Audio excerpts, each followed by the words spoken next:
മുൻ MLA. PV. Anwar കടുത്ത തീരുമാനത്തിലേക്ക്. സ്വാഭാവികമായും ഇങ്ങനെ ഒരു കാര്യം കേൾക്കുമ്പോൾ നമ്മൾ ഞെട്ടേണ്ടതാണ്. പക്ഷേ ഇപ്പോൾ നമുക്ക് ഞെട്ടൽ വരുന്നില്ല.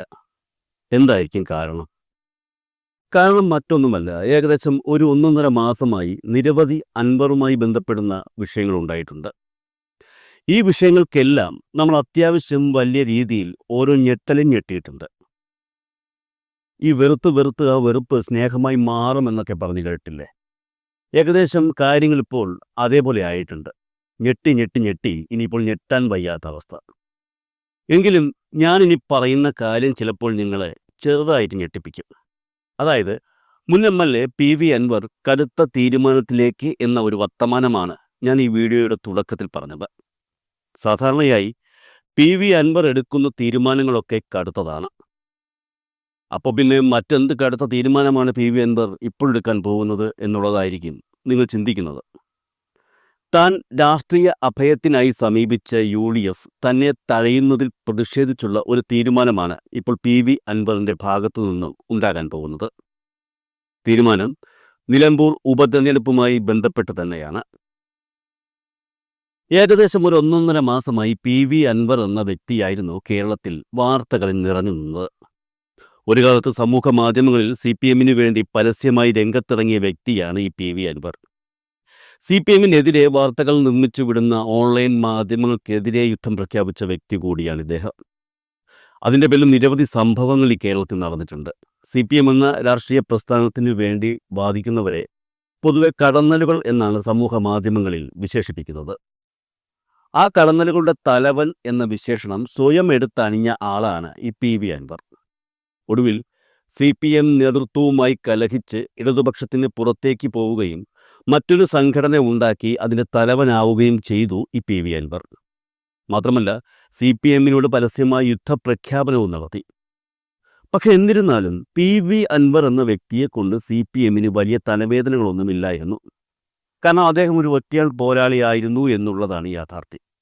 എന്നാൽ അതിനിടയിൽ അപ്രതീക്ഷിതമായി ചില കാര്യങ്ങൾ സംഭവിച്ചു. ഏകദേശം ഒരാഴ്ച മുൻപ് അൻവർ ഒരു തീരുമാനം പ്രഖ്യാപിച്ചു.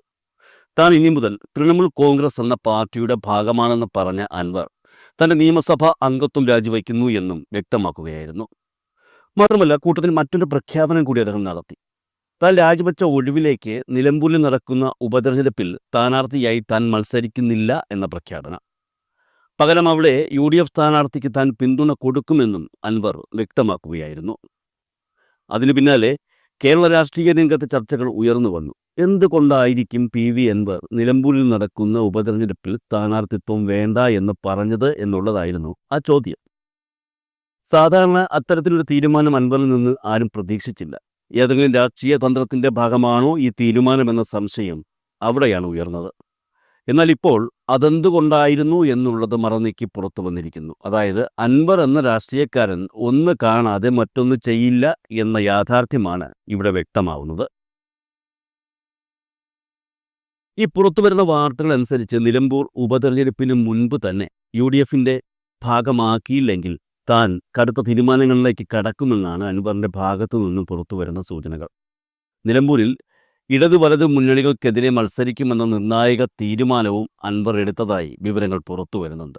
കാരണം UDF മുന്നണിയിലേക്ക് കയറിപ്പറ്റുവാൻ പഠിച്ച പണി 18 നോക്കി ഇപ്പോഴും മുന്നണി വാതിലിന് മുന്നിൽ കുത്തിയിരിക്കുകയാണ് ഈ അൻവർ. അൻവറിനെ മുന്നണിയിലെടുത്തത് നന്നായിരുന്നു എന്നും നിലവിലെ സാഹചര്യത്തിൽ അൻവർ UDF-ന് മുതൽക്കൂട്ടാണ് എന്നുമൊക്കെ പല UDF നേതാക്കളും പറയുന്നുണ്ട്. പക്ഷേ ഇവർ പറയുന്നത് മാത്രമേ ഉള്ളൂ, കാര്യങ്ങളൊന്നും നടക്കുന്നില്ല. ഇടതു മുന്നണിക്കെതിരെ, പ്രത്യേകിച്ചും CPM-നെതിരെ, അങ്ങനെ പറഞ്ഞാലും പോരാ, മുഖ്യമന്ത്രി പിണറായി വിജയനെതിരെ കടുകടുത്ത ആരോപണങ്ങൾ പലപ്പോഴായി ഉന്നയിച്ചിട്ടും അൻവറിനെ മുന്നണിയിലെടുക്കുന്നതിനോട് കോൺഗ്രസിലെ ചിലർക്ക് ഇപ്പോഴും താല്പര്യമില്ല. മാത്രമല്ല, UDF-ലെ ചില ഘടകകക്ഷികൾക്കും എതിർപ്പുണ്ട്. മുന്നണിയിലെ ഇടതുപാർട്ടിയായ RSPയുടെ എതിർപ്പൊക്കെ നേരത്തെ പുറത്തു വന്നതുമാണ്. നിലമ്പൂരിൽ ഇനി മത്സരത്തിലില്ലെന്ന് പ്രഖ്യാപിച്ചിട്ടാണ് അൻവർ MLA സ്ഥാനം രാജിവെച്ചത്. കോൺഗ്രസിന് പിന്തുണയും പ്രഖ്യാപിച്ചു. എന്നാൽ നിലമ്പൂരിൽ സ്ഥാനാർത്ഥിയായി DCC പ്രസിഡന്റ് VS ജോയിയെ ഉയർത്തിക്കാട്ടുകയും ഇതിനിടെ ആര്യാടൻ ഷൗക്കത്തിനെ തള്ളിപ്പറയുകയും ചെയ്തു. ഇത് വിലപേശലാണെന്നും ഇത്തരം രാഷ്ട്രീയ സമ്മർദ്ദങ്ങൾക്ക് വഴങ്ങരുതെന്നുമാണ് അൻവറിൻ്റെ UDF പ്രവേശനത്തെ എതിർക്കുന്നവർ പറയുന്നത്. UDF-ലേക്ക് പ്രവേശനം നേടിയതിനു ശേഷം അൻവർ ഇക്കാര്യങ്ങൾ പറഞ്ഞിരുന്നു എങ്കിൽ UDF ഭയക്കുകയും ചിലപ്പോൾ അൻവറുമായി ചർച്ച നടത്തി കാര്യങ്ങൾക്ക് പരിഹാരം ഉണ്ടാക്കുകയും ചെയ്യുമായിരുന്നു. പക്ഷേ ഇപ്പോൾ സത്യത്തിൽ പണി പാളിയിരിക്കുകയാണ്. UDF മുന്നണിയിലേക്ക് കടന്നു വരുന്നതിന് മുൻപ് തന്നെ വിലപേശൽ തന്ത്രം അൻവർ എടുത്തിട്ടത് അൻവർ മുന്നണിയിലേക്ക് കടന്നു വന്നു കഴിഞ്ഞാൽ സാഹചര്യം എങ്ങനെയാകും എന്നുള്ളതിന് സൂചനയാണെന്നാണ് ചില കോൺഗ്രസ് നേതാക്കളും UDF മുന്നണിയിലെ ചില ഘടകകക്ഷികളും പറയുന്നത്. എന്തായാലും കാര്യങ്ങൾ വിചാരിച്ച രീതിയിലേക്കല്ല പോകുന്നതെന്ന് അൻവറിന് മനസ്സിലായി തുടങ്ങി. ഈ സാഹചര്യത്തിലാണ് നിലമ്പൂർ ഉപതെരഞ്ഞെടുപ്പിന് മുൻപ് UDFിൽ എടുക്കണമെന്ന് അൻവർ ചില കോൺഗ്രസ് നേതാക്കളോട് ആവശ്യപ്പെട്ടത്. ഇല്ലാത്തപക്ഷം നിലമ്പൂരിൽ മത്സരിച്ച് ഇടതുമുന്നണി സ്ഥാനാർത്ഥിക്ക് ജയസാധ്യത ഒരുക്കുമെന്നാണ് ഇപ്പോൾ അൻവർ മുന്നറിയിപ്പ് നൽകിയിരിക്കുന്നത് എന്നാണ് വിവരം. UDFിനോട് സഹകരിക്കാനുള്ള താൽപ്പര്യം വീണ്ടും അറിയിച്ച് അൻവർ പ്രതിപക്ഷ നേതാവ് VD Satheesan, K Sudhakaran, KC Venugopal, PK Kunhalikutty എന്നീ നേതാക്കൾക്ക് 2 ദിവസം മുൻപ് കത്തയച്ചിരുന്നു. UDFിൽ തൃണമൂൽ കോൺഗ്രസിനെ ഘടകകക്ഷിയാക്കണമെന്നാവശ്യപ്പെട്ടാണ് കത്ത്. ബംഗാളിലെ രാഷ്ട്രീയ പാർട്ടിയാണ് തൃണമൂൽ. ഈ സാഹചര്യത്തിൽ കോൺഗ്രസ് ദേശീയ നേതൃത്വത്തിന്റെ തീരുമാനമാകും നിർണായകം. ഹൈക്കമാൻഡിന്റെ നിലപാട് അറിഞ്ഞതിന് ശേഷം മാത്രമേ KPCC തീരുമാനമെടുക്കൂ. അതേസമയം അൻവറിനെ അവഗണിക്കുന്നത് ഗുണകരമല്ലെന്നും പിന്തുണ അനിവാര്യമാണെന്നും കോൺഗ്രസിനുള്ളിൽ ഒരു വിഭാഗം പറയുന്നുണ്ട്. VD സതീശനെതിരായ ആരോപണങ്ങളിൽ അൻവർ മാപ്പ് പറഞ്ഞതോടെ അദ്ദേഹത്തിന്റെ നിലപാട് എന്താകുമെന്നുള്ളതും നിർണായകമാണ്. KPCC പ്രസിഡന്റ് K സുധാകരന്റെ നിലപാട് അൻവറിന് അനുകൂലമാണ്. മുസ്ലിം ലീഗിലെ ഒരു വിഭാഗവും അൻവറിനെ അനുകൂലിക്കുന്നുണ്ട്. എന്നാൽ അൻവറിനെ ഒരു കാരണവശാലും വിശ്വസിക്കാൻ പാടില്ല എന്നാണ് UDFിലെ ഭൂരിപക്ഷവും പറയുന്നത്. RFP പോലുള്ള മുന്നണിക്കുള്ളിലെ പാർട്ടികൾക്ക് അൻവറിനോടുള്ള എതിർപ്പ് അൻവറിന്റെ UDF പ്രവേശനത്തിന് തടസ്സമാവുകയാണ്.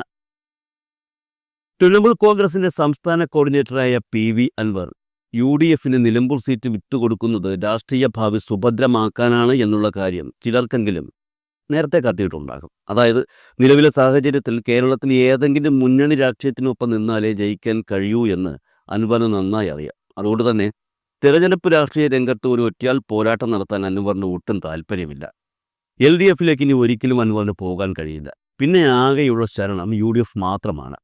UDFിലേക്ക് എങ്ങനെയും കയറിപ്പറ്റുക എന്ന ഉദ്ദേശത്തോടെയാണ് തൃണമൂൽ കോൺഗ്രസിൽ അംഗത്വം എടുക്കുന്നതിന് മുൻപ് PV അൻവർ പരമാവധി ശ്രമിച്ചത്. പക്ഷേ UDF നേതാക്കൾ അത് കണ്ട ഭാവം പോലും നടിച്ചില്ല എന്നുള്ളതാണ് യാഥാർത്ഥ്യം. മലപ്പുറത്ത് കോൺഗ്രസ് മത്സരിക്കുന്ന സീറ്റാണ് നിലമ്പൂർ. ഈ സീറ്റിന് വേണ്ടി വാദിച്ചാൽ UDF പ്രവേശനം അത്ര സുഗമമാകില്ലെന്ന് അൻവർ മനസ്സിലാക്കിയിരുന്നു. ഇതോടെയാണ് അൻവർ നിലമ്പൂരിൽ മത്സരിക്കേണ്ടതില്ലെന്ന തീരുമാനത്തിലെത്തിയത്. എന്നാൽ അവിടെ അൻവർ കളിച്ച കളിയാണ് UDF നേതാക്കളെ പ്രകോപിപ്പിച്ചത്. തനിക്ക് നിലമ്പൂർ സീറ്റ് വേണ്ട എന്ന് വ്യക്തമാക്കിയ അൻവർ DCC പ്രസിഡന്റ് VS ജോയിയെ നിലമ്പൂരിൽ സ്ഥാനാർത്ഥിയാക്കണമെന്ന് പറഞ്ഞു വയ്ക്കുകയും ചെയ്തു.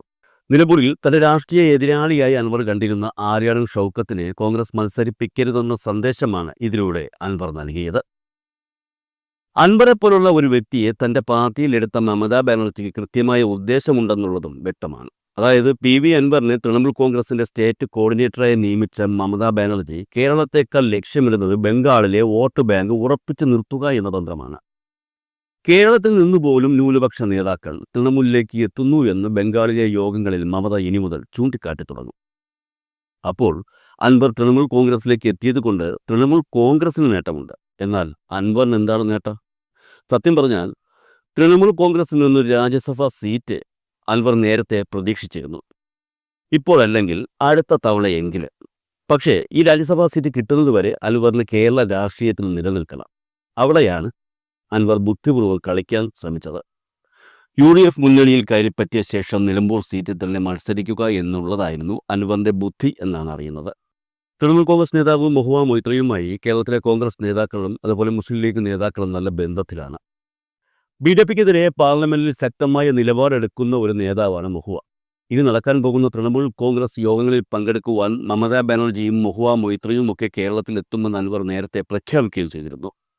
ഇതേ മഹുവയെ കൊണ്ട് കേരളത്തിലെ UDFിൽ സമ്മർദ്ദം ചെലുത്തി നിലമ്പൂർ സീറ്റ് സ്വന്തമാക്കുക എന്നുള്ളതായിരുന്നു അൻവർ മനസ്സിൽ കണ്ടിരുന്നത് എന്നുള്ളതാണ് UDFിലെ തന്നെ ചിലർ ചൂണ്ടിക്കാട്ടുന്നത്.